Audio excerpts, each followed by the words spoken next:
지금 애플카를 기대하고 투자한 사람들은 혹시 뭐 조심해야 될 게 있을까요? 근데 그거는 이제 투자의 기본 접근 방식이 잘못됐죠. 투자의 아이디어가.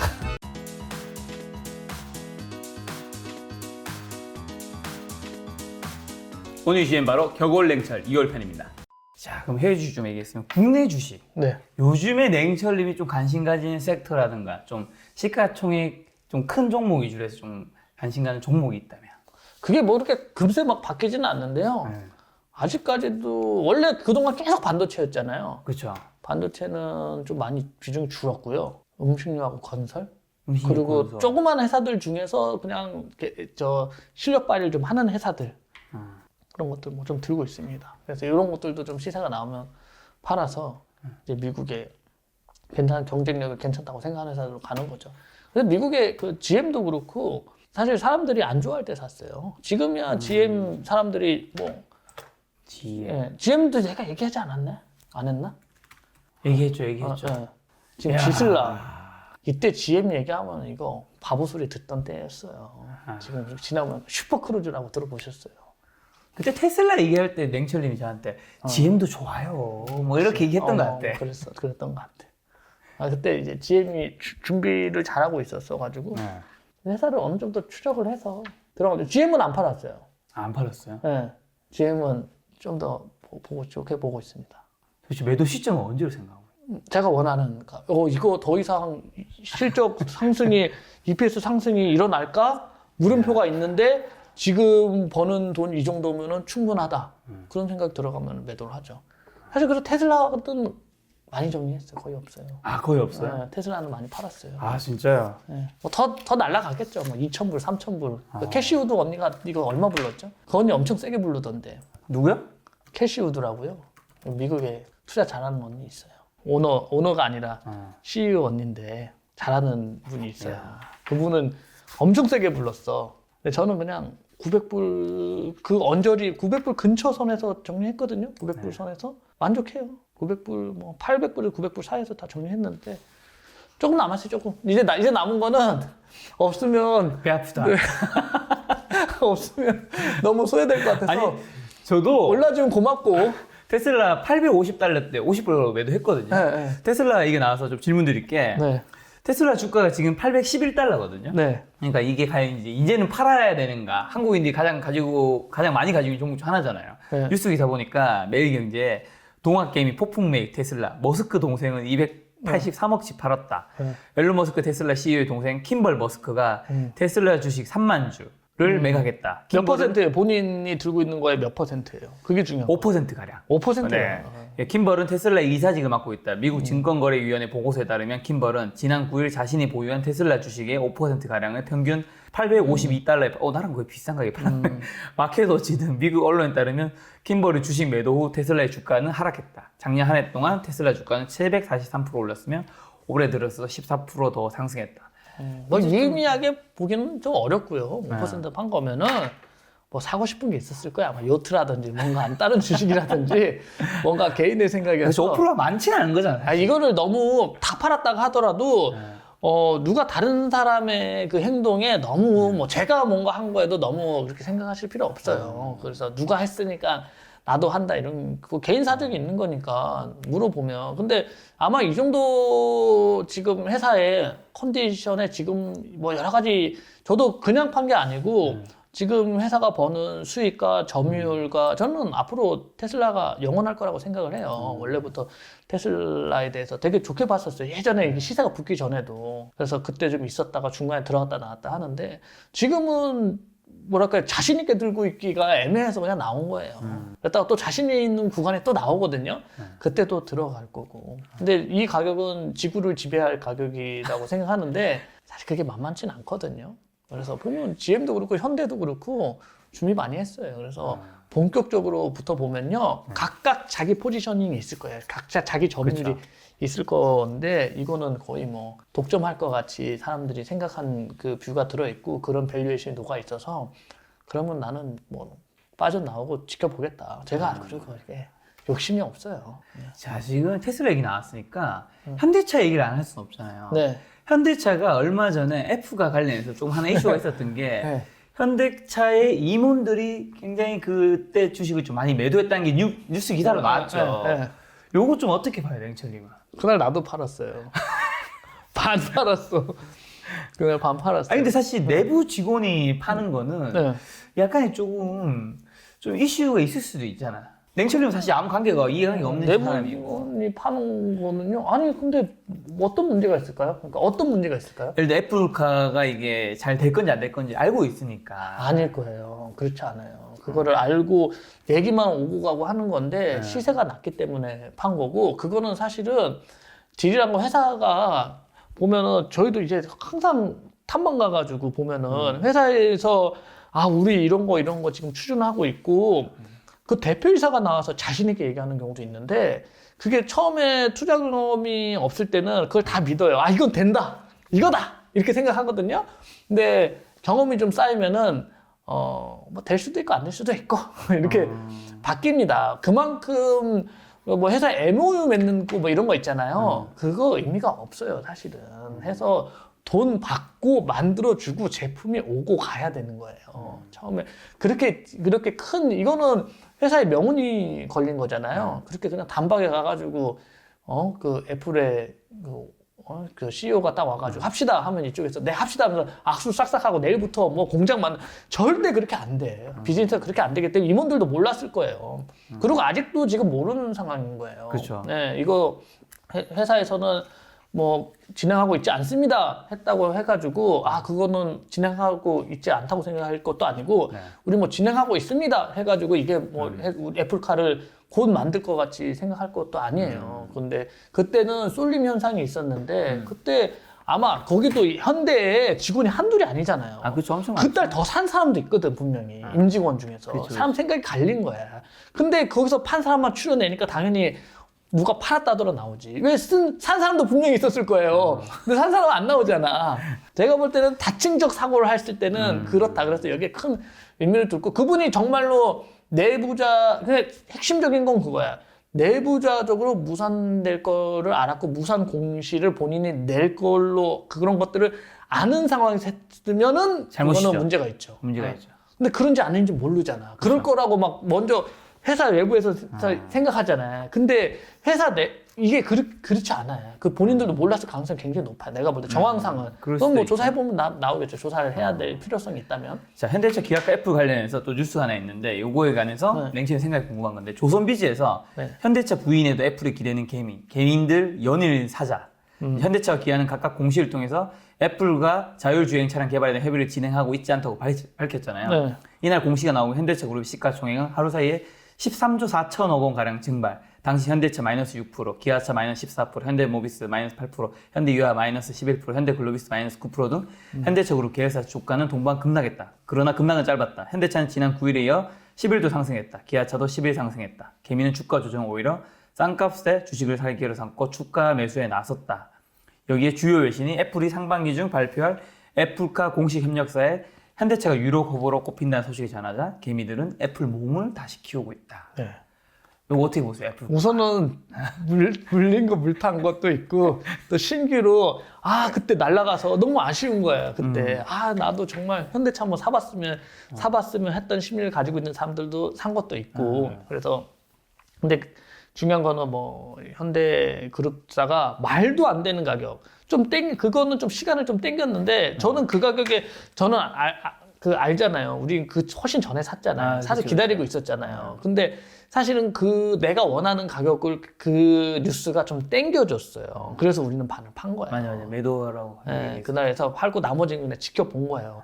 혹시 또 급 진전될 수도 있잖아요. 그때 없으면 또 서운하잖아요. 그래서 들고 있었던 건데 그 말도 안 되는 밸류에이션 아니에요. 왜냐면 올해 정말 EPS 상승이 좀 눈에 보이게 들어올 거예요. 그리고 현대기아가 할 일이 되게 많아요.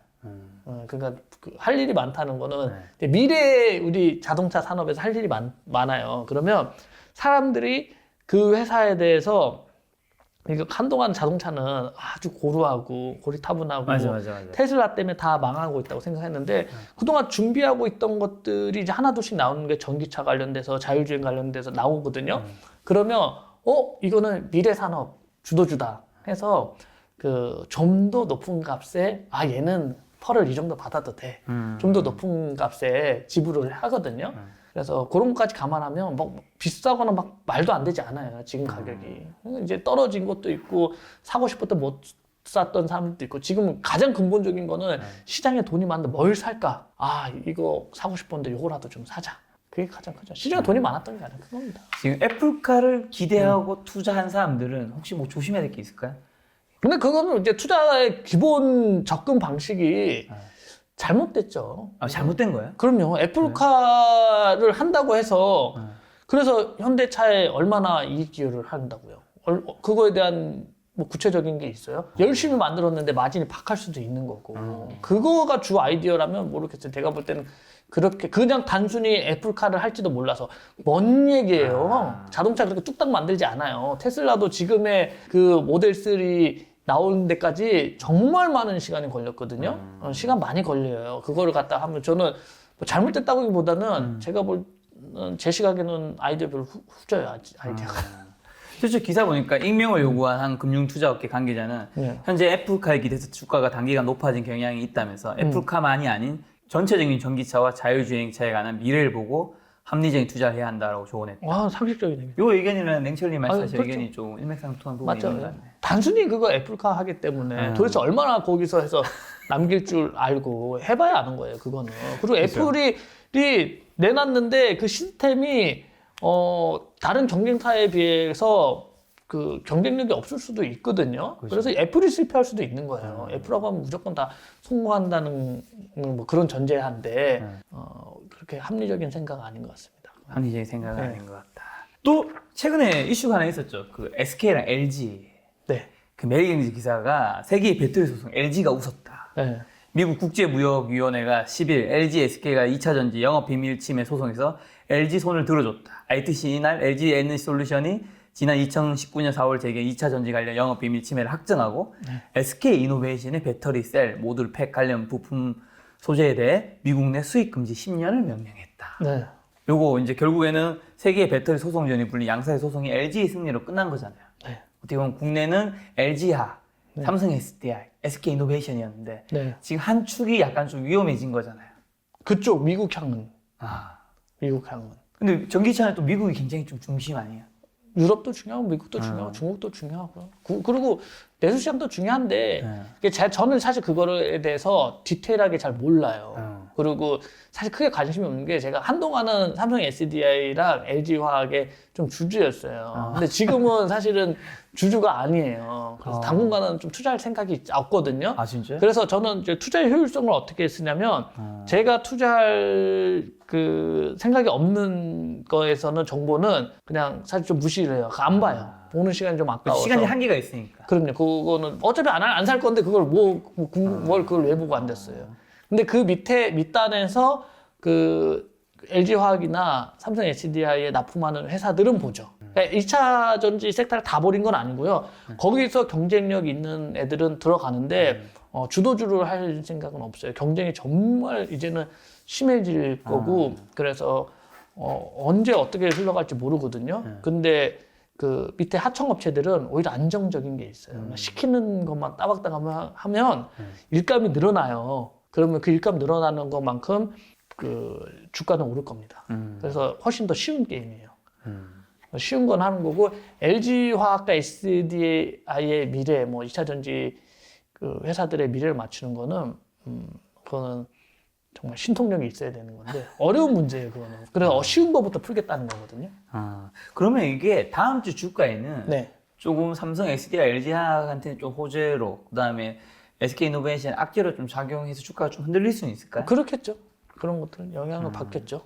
그때 근데 LG는 그때 분할한다 그래가지고 막 빠지고 맞아. 그래가지고 이제 회사 망할 것 같고 안 될 것 같고 그랬는데 지금 뭐 그때 내가 그게 아니라고는 얘기를 했는데 지금 봐봐요. 또 오르니까는 그거 다 주주들 다 까먹고 역시 바른 판단이어서 이렇게 되잖아요. 약간 좀 요즘에 드는 생각이 결과론적인 해석이 좀 많은 것 같긴 해. 그렇다니까요. 주식 쪽이. 그래요. 그냥 결과론적인 해석이. 사실 껴맞추기 나름인 거 부분이 있잖아요. 그렇죠. 맞아요. 그런 게 있어요. 근데 요즘 또 보니까 주식이 기관과 외국인은 계속 팔고 있더라고요. 그리고 많이- 개인은 계속 사고 있고. 그렇죠. 이거 괜찮은 거예요? 어떻게 생각하세요? 실제 기사 보니까 연초 기사와 달리 코스피는 지난달 11일 장중 3,266을 찍은 뒤에 3,000에서 3,200 선 사이에 갇혀 있다. 그 이유가 개인 투자자들이 공격적으로 매수하지만 기관이 대거 주식을 팔고 있기 때문입니다. 연초부터 10일까지 개인은 코스피에서 23조치 주식을 순매수했고 기관과 외국인은 각각 19조, 4조치 주식을 순매도했다. 근데 제가 제일 중요하게 생각하는 거는 매수세, 매도세인데 누군가는 매수가 떠야 되고 누군가는 매도가 떠야 돼요. 그렇죠. 근데 기관 같은 경우는 한매도 있고 기관은 제가 볼 때는 이제 뭐 그렇게 눈여겨볼 필요는 없을 것 같아요. 근데 연기금이 좀 힘을 써주면 너무 고마운데 연기금도 연기금 내부에 룰이 있기 때문에 근데 뭐 외인이 그냥 무작정 막 그거를 파는 걸 밑에서 받치는 게 아니고 사실 개미들이 그렇게 그러니까 보통 이제 일반 개인 투자자들이 유행을 타고 우르르 들고 오잖아요. 그러면 누군가는 이제 파는 거 매도로 찍혀요. 그걸 갖다가 이제 막 밑으로 막 적극적으로 파느냐, 위에다가 이렇게 걸어놨는데 그냥 이렇게 쭈룩 체결되느냐, 그 매수세 매도세인 건데 이렇게 공격적으로 개인 투자자들이 오면은 매수세가 센 거예요. 매수세가 센 거고 너무 그거에 포커싱 하는 것보다는 개별 기업들에 대해서 집중하는 게 좀 더 나은 것 같습니다. 연기금이 10조치를 팔았대요.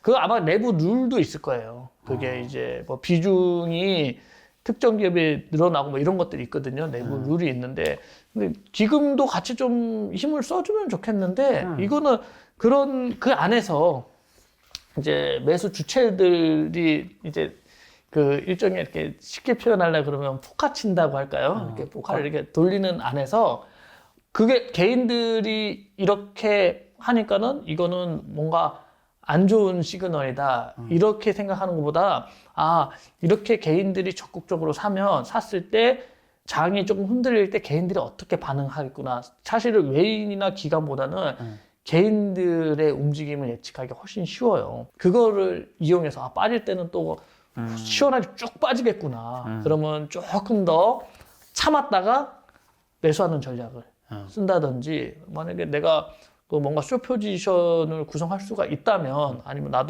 나는 뭐 그런 거를 뭐 선호한다면 하락 초입과 개미들이 심리적으로 흔들리기 시작하는 걸 봤을 때 거기다 그 하락 배팅에다 뭐 나도 추가한다든지 전략을 쓸 수 있겠죠. 예. 그 기사의 밑에 내용이 사실 랭철님 말씀하신 두 가지가 있었어요. 한매랑 네. 그다음에 그 비중 조절 때문에 매도했다. 이랬어요. 야, 역시 랭철님은 안 봐도 전문가다. 그럴 거다. 근데 중요한 건 아니어서 그런 것들이. 야, 근데 연기금은 진짜 근데 안 팔 수는 없네 좀.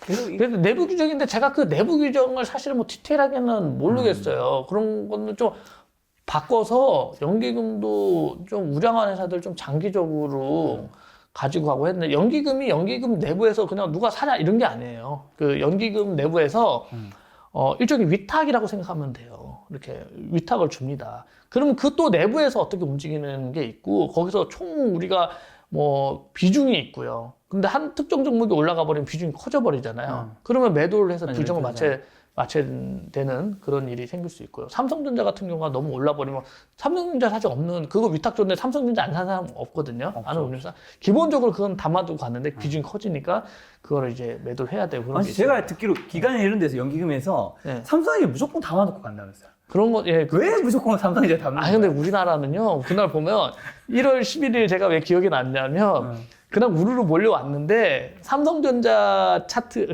지금 삼성전자 차트랑 종합 차트랑 굉장히 비슷하잖아요. 흡사해요. 근데 똑같아. 그날 이렇게 피레침이 딱 나왔거든요. 그럼 그렇게 피레침이 나와서 비중이 커지면은, 좀 덜어내서 또 비중 조절 맞추는 게 돼 있어요. 그래서, 이거, 좀 당기고 좀 느낌이 그날 나서 그 얘기를 했었거든요. 근데 요지나 없이나 또 삼성전자가 그때 또 고점이 있고 그다음에 조금 조정 받았죠. 고점 대비는 18%예요. 16%? 18%잖아요. 이게 이 정도면 이거 고점 잡은 개미들은 못 버텨요. 18%는. 네. 그래서 그냥 뭐 무작정 사는 것도 아니고 무작정 팔아도 안 되고 이런 게임의 법칙들을 좀 알아가지고 그 주식 투자는 전략적이어야 돼요. 전략적이어야 된다. 전략적으로 하면 확률이 훨씬 더 올라갑니다. 근데 사는 자리는 안 좋은 자리였죠. 사기에는. 근데 이날 많이 그날 느껴지더라고 그날 좀. 최고점에 들어오신 분들 꽤 있더라고요. 아, 그럼요. 최근에 사실 자동차주도 있잖아요. 네. 기아차 그거 애플 보고 뉴스 보고 들어오셔가지고 지금 맞아. 아 이거 주식은 아닌가 보다 하시는 분들 많아요. 아니, 어떤 전문 그런 얘기 하시더라고. 역사상 최고가에 물리는 것도 참 쉽지 않은 건데. 네. 그분이 들어와서 최고가 된 거야. 안 들어왔으면 돼요. 뭐 한국도 뭐 삼성전자, 현대차는 사실 오를 수 있는 가능성이 굉장히 그럼요. 높은 제가 볼 때는 종목이니까. 그러니까 여기서 실수를 했다고 해도 그거를 다시 돌려놓을 수 있는 기회는 충분히 있죠. 그래서 주식이 참 좋아요. 그렇죠. 삶 속의 가치가 주식이다. 소비자의 지갑으로부터 매출이 생기고 매출로부터 이익이 나오고 이익이 가치를 만들고 가치가 주가를 만든다. 결국 투자는 우리의 삶이다. 우리는 그 속에서 기업을 찾아야 한다. 지난번 인터뷰했던 가치 투자의 대가 에셋플러스 자산운용 강방채 회장의 말씀입니다. 많은 분들이 물어보셨습니다. 어떻게 하면 강방채 회장의 펀드에 투자할 수 있냐고. 그래서 준비했습니다.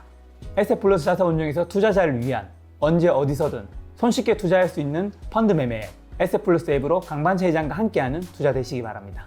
영상 아래의 내용 설명란에서 다운로드 받을 수 있습니다.